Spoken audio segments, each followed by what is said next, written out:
Mr. Andy Henderson, how are you, my friend? Yeah, I'm good. I'm good. How's things? Yeah, really well, really well. It's obviously compared to you, I'm pretty much down south. So where I am, Andy, I live not like right on the sea, but I live in a little village not far from the seaside. So because we've got the ocean close by, we never, ever, ever, ever, ever get snow because the sea air kills it before it Yeah. hits the ground. And I'm sat here now talking to you at home, looking out the window, and I've got big chunky snowflakes coming from the sky, which is quite a rare sight. So if I'm getting that where I am in Preston, I'm guessing that you must be covered in snow in Scotland. So, to be honest with you, I'm exactly the same. I live right next to the sea. I live, Ah, well, Dundee. I'm from Dundee. I live in Dundee. I live in Ferry, which is just kind of ten minutes down from Dundee. And that whole coast is kind of on the water.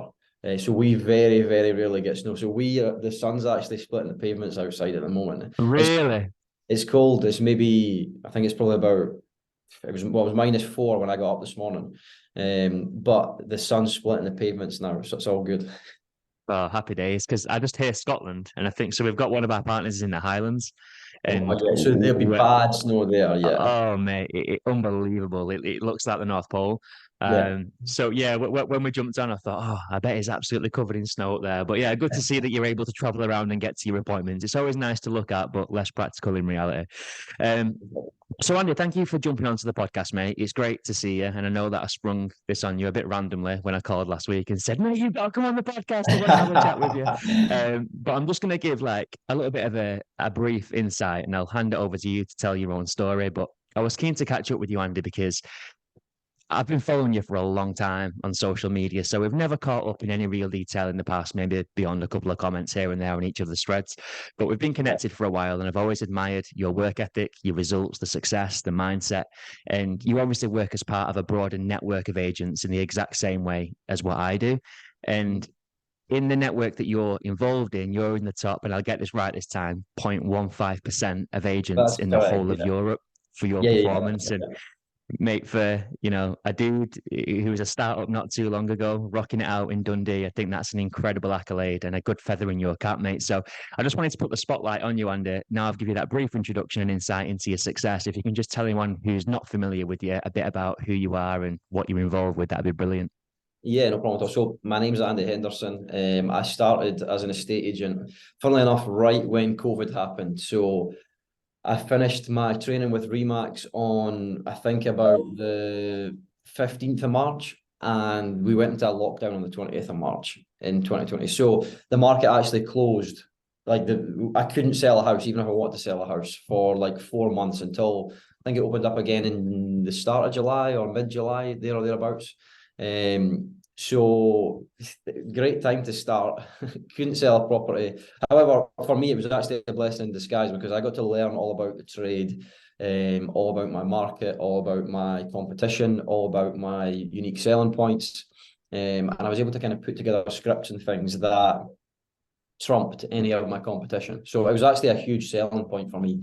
The fact that I had 3 or 4 months where all I had to do, or all I could do, was study and learn and take everything in. I had no prior experience as an estate agent before. I was the manager of a hotel, so all people skills and dealing with the customer and always making sure that the customer was well looked after and yeah, treated well, I suppose. And that is massively, I take that massively into my estate agency career, I suppose. Kind of always focusing on the customer and the customer's needs, kind of ahead of the transaction and just looking to get paid, really. And that's kind of what my business is built from now that I've been doing it for, well, coming up for 3 years. It's mainly referrals and kind of repeat business. And I think that all stems from the kind of customer service and focusing on the customer rather than just looking to get my numbers up as high as possible. I think that getting the numbers up comes along the with that aspect of customer service. Incredible. It's a great attitude. And you're right. I remember that period myself well. So I'd only started my business the October before, so I was only a couple of months in. Finally felt as though I'm getting out the traps, I'm getting a few listings, things are going in my direction, yeah, crushing it. And then all of a sudden it was like, right, market closed, and I doors are know. shut. You wasn't even able to leave the house, and yeah, it was very scary there for a spell. But mate, so much to unpack with that startup Definitely. phase, I guess. So the first question, and probably the most logical question to begin with, is having never worked in property before prior, what was it that made agency appeal to you? What was the draw? What was the calling card? And how to Yeah. go in at the deep end, really? And you've kind of gone straight into business ownership. You didn't cut your teeth first. So how big a transition was that for you? And what was the appeal at that time? Well, so the hotel that I worked in was actually going to wait to close, and I'd always been interested in property. I moved into my own property when I was like 20. I saved up and I moved into my own property when I was like 20, and from then I'd always been interested in property. I was always looking at stuff that was coming on the market. I kind of always wanted to get into investing in property, so I was always looking at different deals, like looking on YouTube and things about property investment. So I never actually wanted to go into a estate agency. It was more like I'll I'll do this Remax course and it'll give me more of an insight into what goes on behind the scenes. And then I can use that in if I ever want to invest, kind of thing. If I sell a house, I sell a house. So I didn't. I kind of went in with no real expectation. I didn't know what to expect. I hadn't heard of anyone that had done it before. I didn't know any estate agents. There was nobody that I could really look to for advice. Looking back, it was probably so stupid. Like it really was. It doesn't really make any sense. But I just fancied it, and it was kind of, I suppose you could call it fate, really.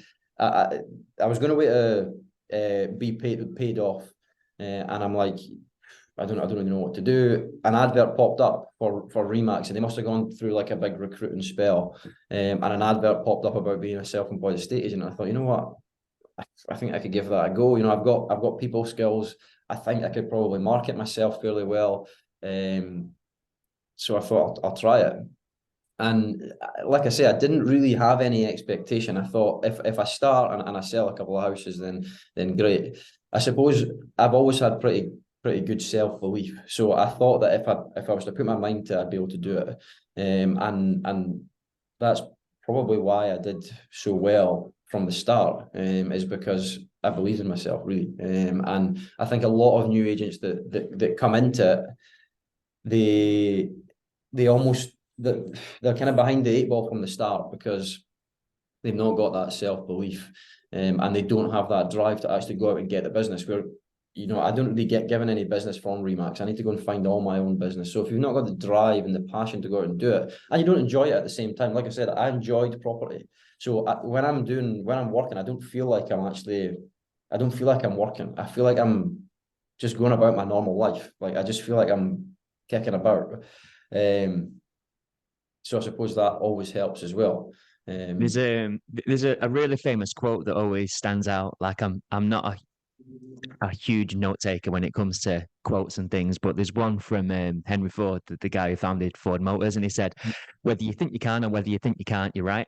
And I think that that's pretty much exactly what you're saying there with that whole sort of internal dialogue about believing in yourself and kind of just having this relentless faith and confidence that whatever happens, you back yourself and it's going to work out for the best. So it's a special thing to have, and it's good to see that you've used that for good in building a business and building your personal brand.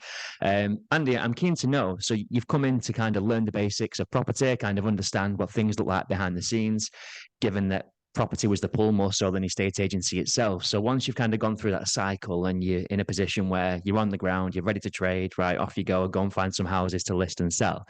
What was your go-to strategy? What did you do in those early stages when nobody knew who you were?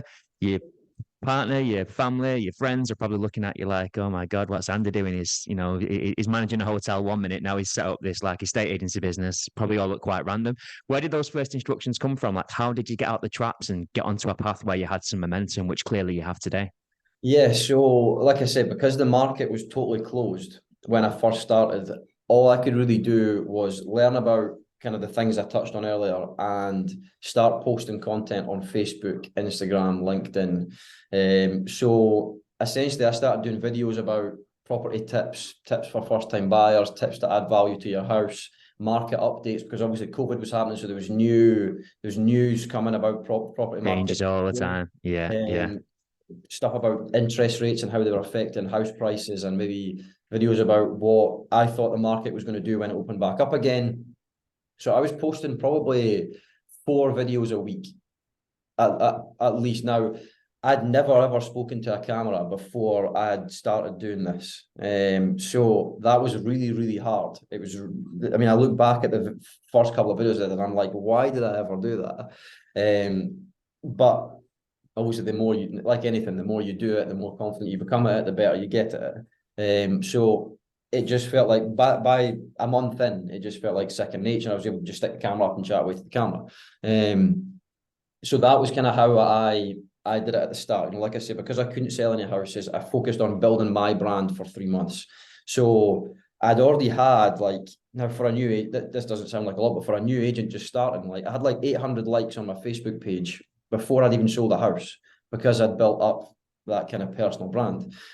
So when the market did open, I already had all these people who Right in your corner and had all these learning about you. eyeballs on my page, and they didn't know that I'd just started, because I've been posting videos about.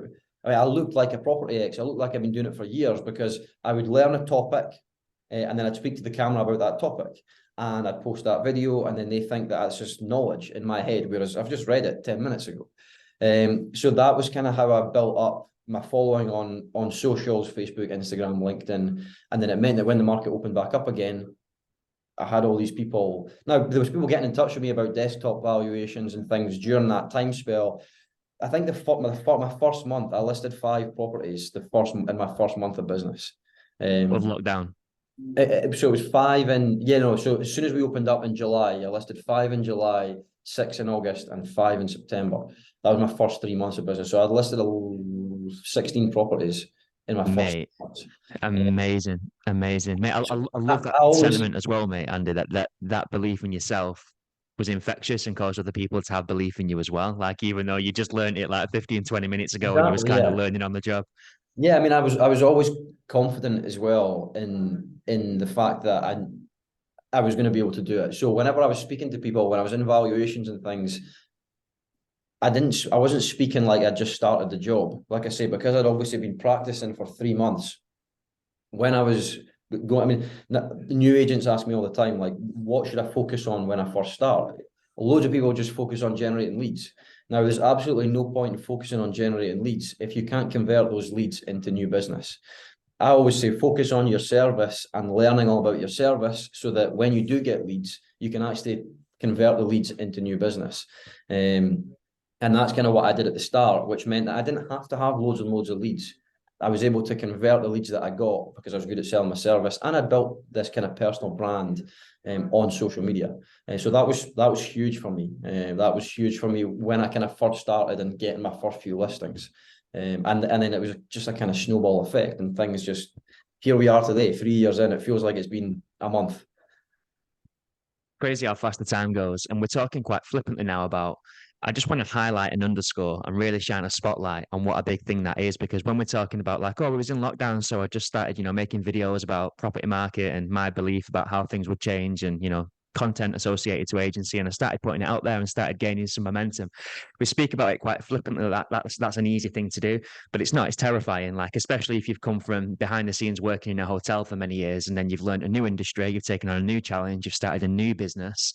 All of this is new, and then on top of that, you've got this new challenge of building a personality driven brand, letting people know who Andy Henderson is, learning about the algorithms, learning about Facebook, learning about how to create and edit videos. Like, how did you overcome the fear of that? And how did you find that consistency? Because I know from my experience, I have to coach people for a long time and give them pep talks to get them to do one video, and then finding the momentum and rhythm to do more and more and more and more, and then be consistent enough to see any kind of fruit from that labor. It's hard for people to do, but you seem to have done it like in a breeze and taking it all in your stride. Like, where does that come from? Yeah, I mean, it was hard for me as well, because there wasn't really anybody that had done it the way that I did it. Everyone, I was told, most people were like flyers and using the contacts that you have, and kind of networking that way. to be honest, there's one of the trainers, one of the guys at the Remax head office in Bells Hill, Neve. He was like, look, the best way to market yourself is to build a personal brand and start doing videos. Now, he'd been saying this to agents for months and months and months, but nobody had actually taken it on and done it. So there wasn't even any proof that it worked. So I just thought, you know what, I've got nothing else to do. I'm in lockdown, literally stuck in the house. I may as well give it a go. And at the same time, I wasn't making any money now as well because the hotel was closed. So I kind of had that pressure of, oh, I need to start making money somehow. So I suppose I didn't really think about it. I didn't really think about oh, you know, the scariness of it or anything like that. I just did it. I tried just to think about the positive side, and you've no idea how many times I do like coaching calls and things with new agents, and you've no idea how many times I come on and I say, look, this is exactly what I did. I started off, I did videos, I built my personal brand. It works. You know, you can tell from my situation now that it works, and nobody does it. Nobody even does that. Now, I did it when there was even any proof that it was going to work. So I'm not sure. I don't really know what made me stick at it. I just didn't really think about. I didn't think about the failure side of it. I just thought about the positives that I was doing. And at the same time, I suppose I kept seeing the likes on my page go up and up and up every time I was doing it. And that was kind of the motivation to keep going, kind of thing. I was just thinking about growing my page and my following as big as I could at the time. And then hopefully that turns into listings and business. But I didn't really think about the downside. I just kind of thought about the upside. Say this all the time, but start getting excited about what could go right rather than getting fearful about what might go wrong. And focusing on that upside is one hell of a motivator. So tell me, Andy, I'm curious to know how this conversation goes, right? So you spend lockdown eating ice cream and watching Netflix like the rest of the world, I'm sure, but doing something proactive and getting yourself on camera and coming out of your comfort zone and laying those foundations for the Andy Henderson brand. Lockdown goes away, the market opens, suddenly we can go out, albeit with masks and protective footwear, but we can go into people's houses again. We can do viewings and valuations. We can speak to customers. We can start earning money. Your phone rings on the first day. Andy, I've been following your Facebook through lockdown. I need to sell my house. Tell me about what you do. Like, how does that conversation go? Because you've scripted, you've thought about it a million times, I'm sure, but you've never spoke to an actual customer who's got an actual house. How did that conversation go? And what was that experience like? Well, I'd never sold a house. I'd obviously, before I'd sold the first one, I'd never sold a house. And I'd been talking about selling houses on social media for like 3-4 months, and I'd never sold a house. So my biggest fear was going into a valuation and somebody saying to me, well, how many houses have you sold then? But that question didn't really come up. To be honest, like I said, I'd learned scripts and everything like that. The night before my very first in-person valuation, I went into the house. Now, I'd sat up for about 3 hours that night, learning a script that I'd put together myself, going over, my unique selling points and where my service differs and the things that I'm going to do to make sure that we maximize the value of the house, and get it sold in the quickest possible time at the least convenience to them, kind of thing, blah, blah, blah, blah, blah. So I knew it word for word, perfect.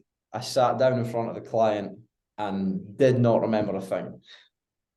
Didn't remember a thing. And I can't even remember it now because I remember sitting down and thinking, God, like what a waste of 4 hours. Yeah. So anyway, I managed to get that listing. I think I just forgot about the service and just spoke away like I would speak to anyone. I think that's half the battle. If you can, I follow a guy on social media called Ryan Serhant. You've probably heard of him. He's a real estate agent in New York, and he always says that people don't like being sold to, but they love shopping with friends. So if you can get on with that person enough, then they'd be willing to do business with you, kind of thing. And that's kind of what I focused on then. I just focused on getting on with the person, finding a common ground, chatting about the common ground, and then kind of sell your house at the end. Yeah.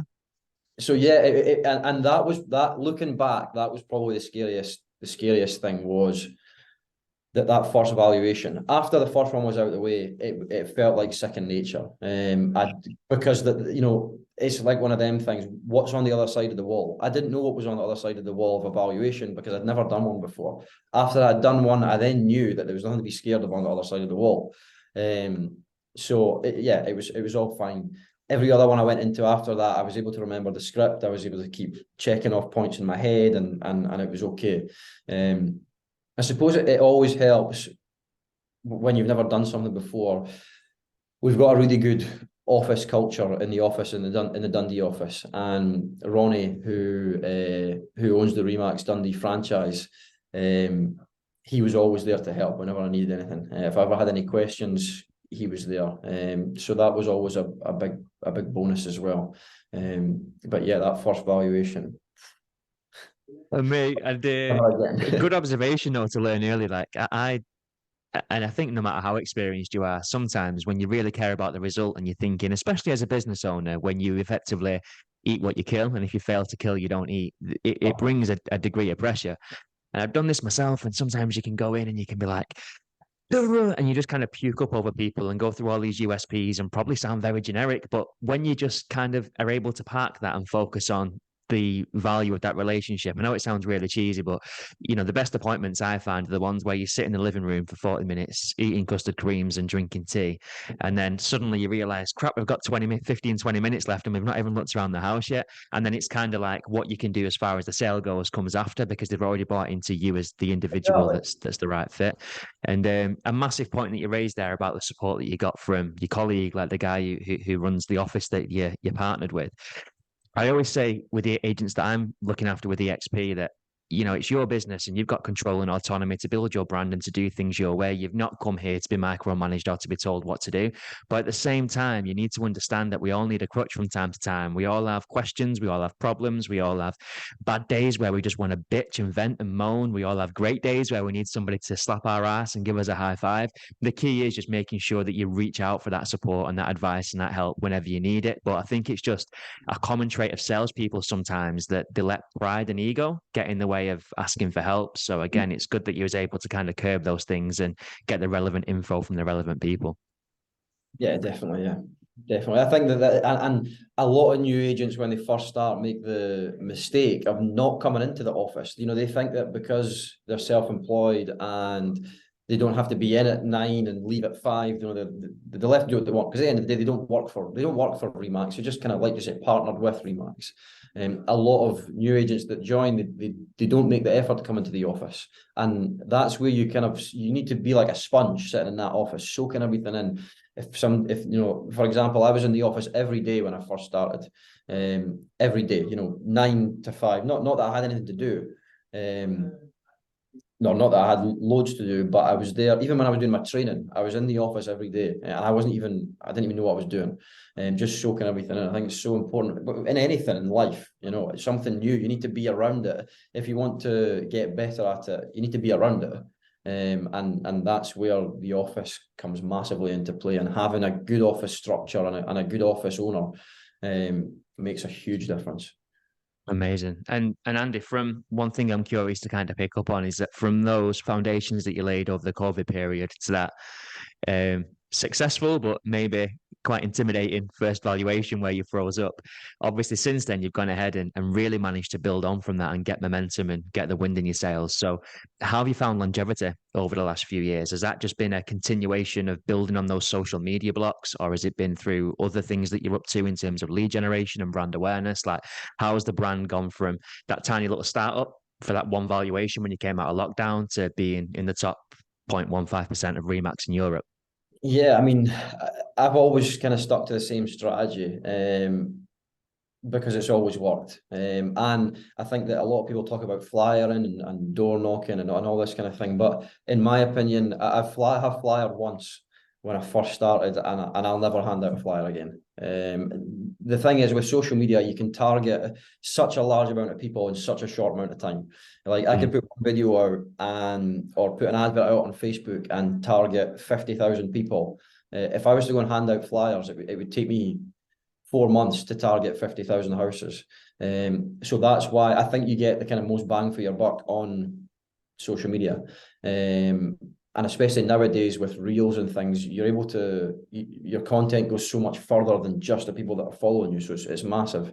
But yeah, I suppose, see, I go through phases like this with social media. Like when I'm really busy, I forget to do videos and things like that. And then I quieten down a bit. And then I'm like, shit, I better start doing videos, and then I start doing a load of videos. So you'll actually see, if you go through my Instagram feed, loads of like videos, and then loads of properties, and then loads of videos, and loads of properties, because I've never been good at remembering to do the two all the time. I suppose the busier you get, the more you have to focus on the properties that are on the market, and viewings and things like that. Whereas when you're not so busy, I've got more time to focus on social media, making videos, thinking about what videos I'm going to do.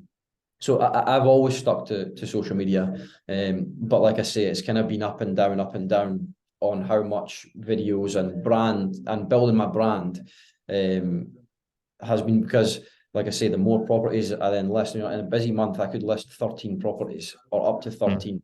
So, and I've got to do the viewings for all them myself as well. So if I'm listing that amount of properties per month, now it doesn't happen all the time, I've not got time to sit down and make any videos. I'm working from like 8 in the morning till like in the summer 9 at night, doing viewings and typing descriptions and all sorts. Whereas when I'm only listing maybe 4, 5, 6 a month, yeah, okay, I've got time to sit down and make videos and think about content, and yeah, so it's kind of been up and down, but I've always stuck to social media because that's what I've seen the best result from. Amazing. So doubling down on what you can see is working. And it's such a common thing that, Andy, and I've done this myself. Like I'm absolutely captain of that ship where you do what's necessary to get the result that you want, but you get the result that you want and you stop doing what you had to do in the first place Exactly. to get you there. So you kind of Exactly. stop Yeah. feeding the funnel. Yeah. I think that a lot of agents kind of focus on doing too many different, because there's so many different things you could do for lead gen. And a lot of agents make the mistake where they do too many at once and they spread themselves too thin. Whereas if you actually just pick one or two and you kind of, like you say, double down and solely focus on those one or two, because at the end of the day, you need to be in any form of lead gen, you need to be consistent. You're not going to post one video and you're going to get 5 listings off it. It's got to be consistently all the time. And if you focus on too many forms of lead gen, you're spreading yourself too thin. You're not giving anything really a chance to take off. So yeah, I've always just stuck to social media. No, it's great I advice, enjoy and that as well. I enjoy that as well. and that's a big part of it, because if you enjoy it, you are more likely to find consistency with it, aren't you? And therefore do it over time, because you bang on in what you said. And in fact, you took the words right out my mouth. I always say that you should have no more than 2 strategies that you can own, be consistent with, and just do and love and build into your routine, and do that day after day, week after week, month after month. There is a real issue there when someone tries to dip into everything but not give anything a fighting chance of Yeah. working, because everything does work. Like whether you want to network, whether you're going to do flyering, whether you want to do socials, whether it's direct mail, door knocking, whatever it's going to be, it all works if you Yeah. do it well and consistently enough. But it's difficult to do everything consistently well over time. So just to kind of delve into video a little bit specifically, Andy, because it's kind of clear that that's become a bit of a superpower of yours over the time, not just because I'm giving you a compliment because you're on my podcast, but because the data very much shows that in terms of the business that you've built. So what tips or advice would you give to an agent? And there will be many, many agents listening to this, Andy, that are experienced, that know how to sell houses. They're passionate about what they do. They've got goals that they want to hit that they're yet to achieve. And they see video as a key tool to building that brand and achieving that outcome. Yet for whatever reason, they've still not done it.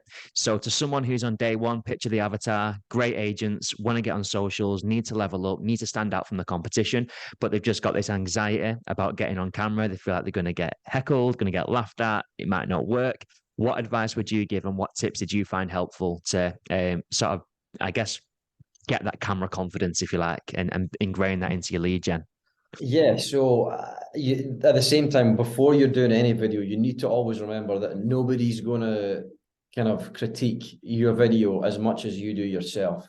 The first one that you'll record, it'll probably take you like 3 or 4 hours, and you'll go through it with a fine-tooth comb. And nobody's going to look into it or think it's anywhere near as bad as what you do yourself.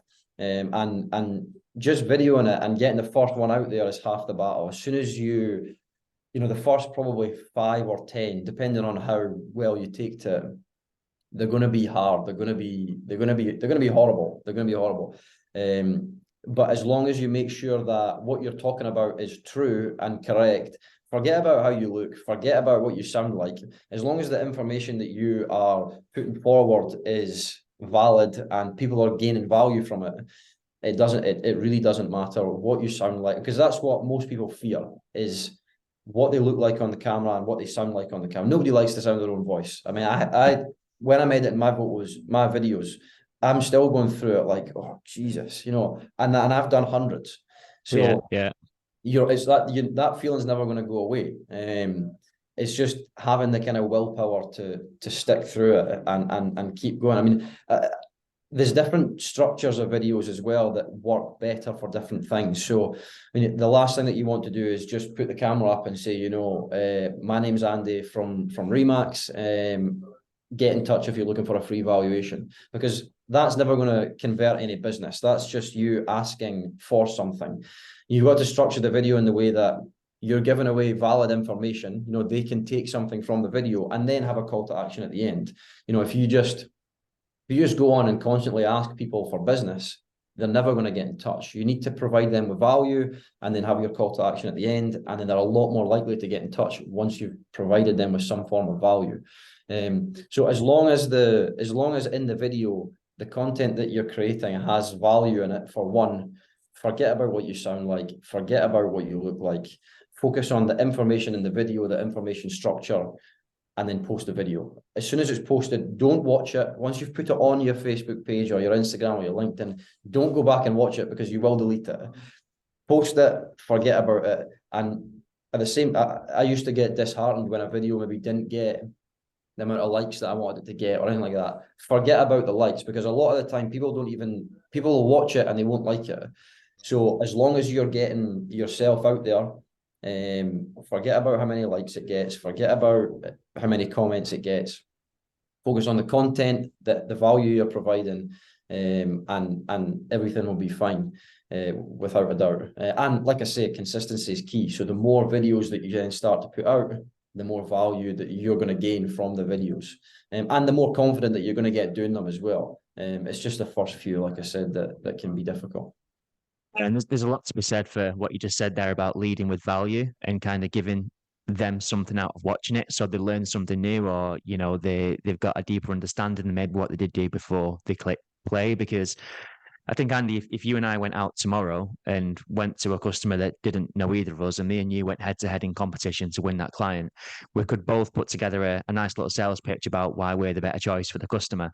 But it's ultimately more powerful when the customers come to that conclusion themselves before you've even sat down on the couch. So if you're putting all the dots out there through your video content and the customers connecting those dots for themselves, by the time Andy shows up on his first appointment, very nervous and in a poorly fitted suit, not sure what his script was, it's okay, because that customer's probably already bought into you over the last few months from the content you've been putting out on lockdown. So they kind of anticipate that you're the medicine to that pain before you've even opened your mouth, which is a really powerful position. So yeah, one thing that I used to get all the time, I would go into somebody's house and they would say to me, "I feel like I already know you," Yeah, which mate. Oh, huge. huge. It's huge, because they've seen you on social media, they know what you sound like, they know what you look like, your personality comes through when you're doing videos and things as well. So that's one of the best things that they can say to you, before you've even said any sort of salesman pitch to them. Oh, it's so weird. I feel like I know you, like, because Yeah. they've heard your voice, they've heard, they know the way you look, they know the way you sound, and they trust you because they've seen what you're all about on socials. So that's massive as well. The fact that it helps your customer.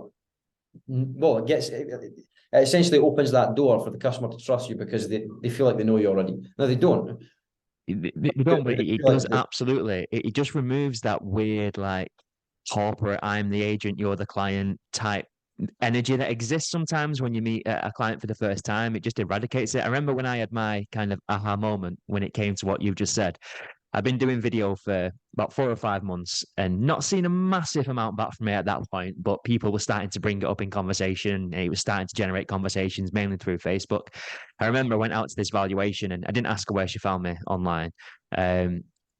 Never seen the name, never like interacted, never commented, never liked. I went into this house, and as soon as I walked in, I had a cup of tea waiting with 2 sugars and a Kit Kat, because a couple of weeks before I must have put a post up about having a sugary brew, and I took my little girl to the shop for a Kit Kat, and it's like she anticipated that was how I took my tea, and that was my favorite chocolate bar. So when I got there, that was all waiting for me. And then Yeah. soon you sit down, and it's kind of like, I know it sounds dead corny, but it's like catching up with an old friend than it Yeah. is meeting a stranger. Without a And doubt, when yeah. you've got that kind of like foundation to build from, I think that's when not only the conversations get better and the conversions get easier, but things like contract terms and fees are just so low on their hierarchy of priorities, Yeah. because they want to work with Andy or they want to work with Ben purely because of video. So I know it's kind of said all the time now, to the point where it probably sounds a bit corny and cliche, but genuinely, video is such a powerful tool. I can't believe there aren't more agents out there kind of embracing it.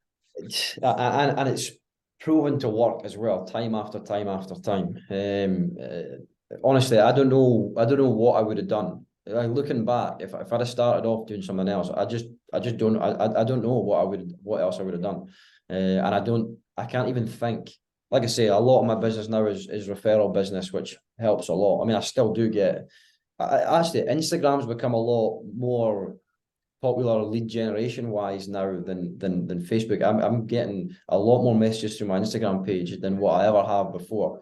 And I think that's probably due to reels and things like that. Because I was in December.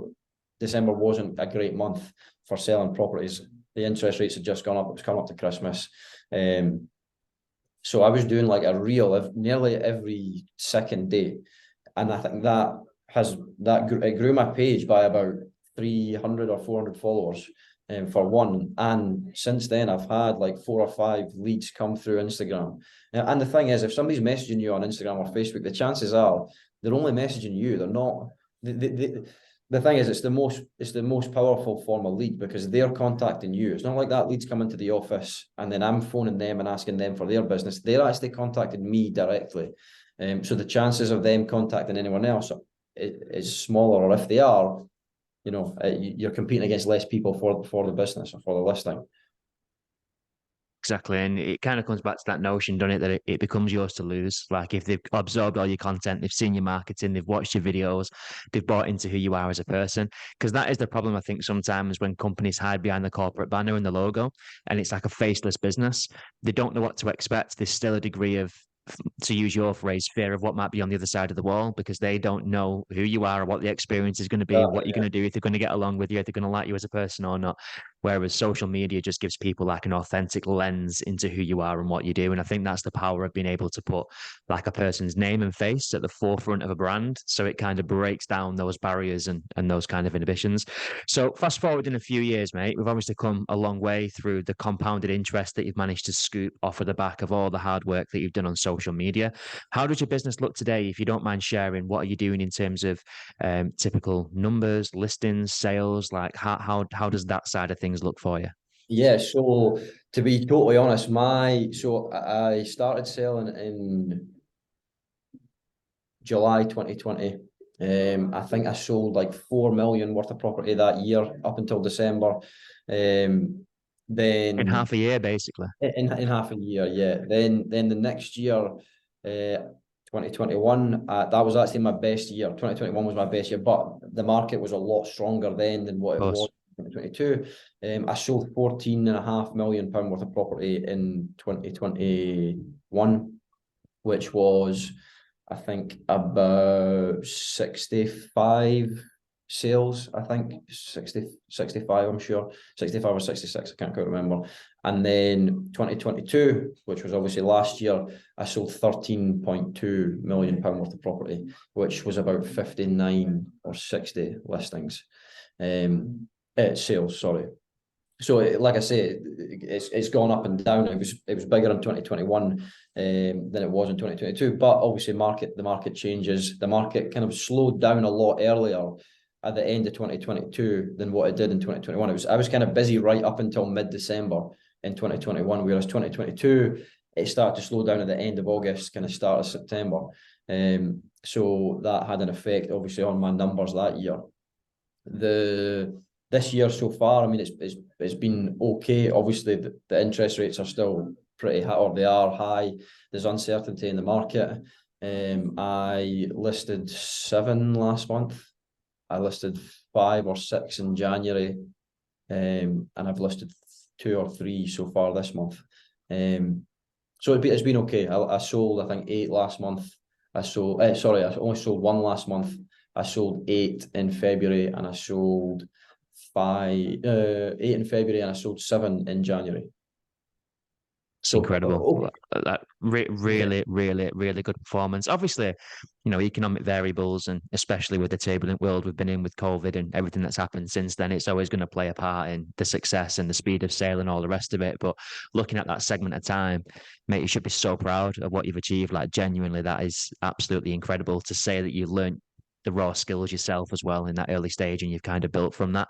Like, don't underestimate what a special quality that is, mate, because not everyone would even have the bravery to overcome those challenges, let alone go ahead and build what you've gone on to build.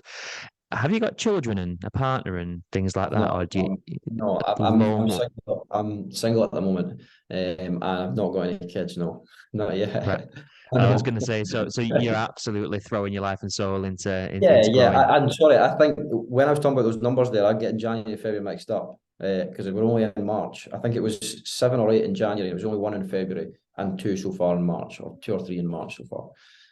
Just in case I was listening, I think. Wait a minute. But yeah, I think.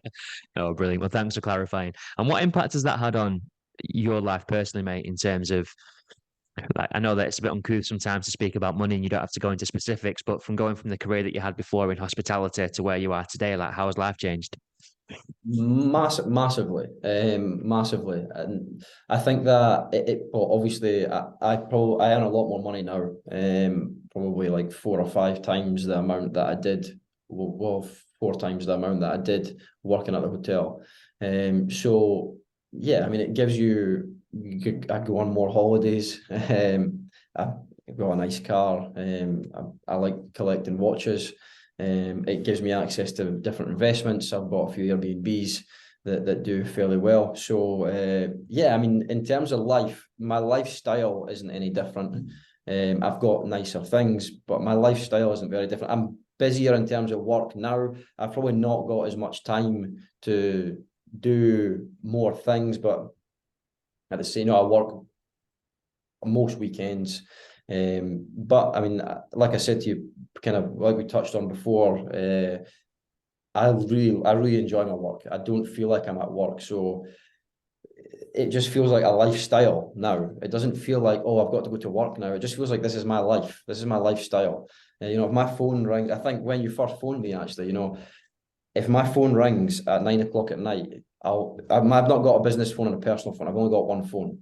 So if my phone rings at 9 o'clock at night, I'll answer the phone, and I'm about property and whatever. It doesn't faze me in the slightest. So I think that, yeah, okay, I earn a lot more money. My life's changed dramatically, obviously, because I'm a lot busier now.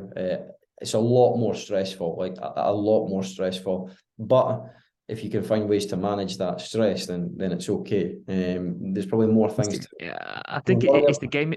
the gamification of it as well, mate. Like, I think this is a big thing. Like, the challenge. I've done this. I've achieved that. I've done that. I've just got a house in that area for the first time. Like, Yeah. you get excited and motivated by these very small but important short-term milestones when you're genuinely in love with what you do and you're embracing the challenge and you're thriving from the success that you're having. And I think it's pretty clear to see that you've managed to find that.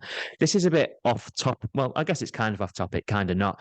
It just came into my head, and I've never asked anyone this on the podcast. But what was your earlier life like? I'm just intrigued to know what your upbringing was like. Are your parents entrepreneurs and business owners? Is that something that's been So, bred into you? my grandparents were in hospital. They've always been in hospital. So it was actually their hotel that I managed, Ah, right. and so they were publicans their whole life. They've still got a pub just now, and then they went into the hotel industry. So when I worked at the hotel, I was always around that kind of entrepreneurial background because they'd done it for so long. My parents not so much, but my grandparents, yeah. And yeah, it was always what I wanted to do. I left the hotel for about 2 months and I tried doing something else. And I hated being told what to do. I hated it. Whereas at the hotel, I was kind of just left to do what needed to be done. And I don't think I could work for somebody. I honestly don't think I could go back to a 9 to 5 working under somebody. I'd just much rather please myself. So yeah, to get back to your point, my upbringing was good. I think one thing that probably shaped me as an individual is I play ice hockey, and I have done since I was like 8. I moved to Canada. I got a scholarship. I moved to Canada when I was 16. So that kind of independence that, I mean, I moved away to I lived at the school. Obviously, my parents and everything were still here. I lived at the school. I was there for 2 years, and that teaches you a lot about life, and it kind of brings you out as an individual. I was pretty shy, pretty quiet before I left, and when I came back, I was a totally different person. Like I say, living across the other side of the world on your own, fending for yourself at 16, does things that you can't learn. That's just an experience that you go through. You can't teach that. So that probably had a huge impact on my people skills for one. I think that then working at the hotel brought out that kind of customer service and communication skill. But certainly being in Canada brought me on as an individual more than anything that I've ever done in my life, because it teaches you things that you can't learn. It's like I say, it's an experience that kind of shapes you and molds you. So yeah, I was in Canada for 2 years. Then I moved down south. Actually, I lived in just outside Kent. I signed for a professional team down there. I did that for a season, and then I moved home and I started working at the hotel. I moved home when I was 19. Worked at the hotel until I was 22. No, 23, and then I started doing this. So upbringing was fine. I always saw my gran and grandpa in the hotel and was like, yeah, I want to do something on my own. So yeah, when you set up the business then and you left the hotel, I'm guessing that came with Granddad's blessing? Was he kind of like excited to see you go ahead, yeah, I mean, or was he a bit? no, yeah, without a doubt, yeah. And we still talk about it daily. I'll go past their house I actually lived with them for a while as well. But I'll go past the house every couple of days and we'll catch up about business and ask away about different things. And it's brilliant, yeah, because it's someone to always look to as well, and ask advice from and things like that. I'd say they must be proud of what you've achieved over the last few years then. I'd like to think so, yeah. I think they are. Uh, Yeah. They tell me a lot, so yeah, I think they are, yeah. Amazing. Good man. Well, it's brilliant to see, Andy. Closing question from me, because I'm mindful of time. I actually can't believe what time it is. As you was talking then, I just took a quick glimpse at the clock. I've not got a fancy watch on like you today, unfortunately, mate. But I just looked and I couldn't believe that was the time. I thought we had much longer left, but we're going to bring this to a close soon. But I just Yeah. wanted to ask, from your side, from your perspective, anyone who's considering setting up a business, might be in property, might not be in property, maybe they want to do what you did and learn a new industry and go in a different direction. What tips would you give now with 3 years of experience and with the benefit of having that 2020 retrospective vision looking back? What advice would you give to anyone who's considering embarking on that sort of challenge and stepping out of the comfort zone based on your first-hand experiences over the last few years? Yeah, I think that it always sounds a lot scarier and a lot more daunting than what it actually is. I think that if I could say anything, it would be just do it. Doing it is the hardest part. Getting started is the hardest part. And then once you do eventually do it, you've got to be consistent. You've got to have self-belief and you've got to have confidence. Like anything in life, confidence is key. If you're confident in yourself at doing something, that confidence relays into others. And like I say, it's a snowball effect. It's the best thing I ever did was go self-employed and start on my own. And most people that you speak to, they'll say the same thing if they're self-employed. Taking that jump is obviously scary, but at the end of the day, if you do fail, which you shouldn't think about, but if you do fail, you can go and get another job. The upside is absolutely endless. So go for it, just do it, be confident, have patience. Things don't happen overnight. Stay consistent, and things will definitely go in your favor. We'll end it where we kind of opened up that conversation, I guess. Whether you think you can, whether you think you can't, you're right. So, Andy, mate, thank you so much for sharing your story and taking an hour out your day to come onto the podcast, mate. I've really enjoyed it. I knew it'd be full of gold and be a good chat, and you certainly didn't disappoint, mate. So, thank you so much. Thanks a lot. Much appreciated.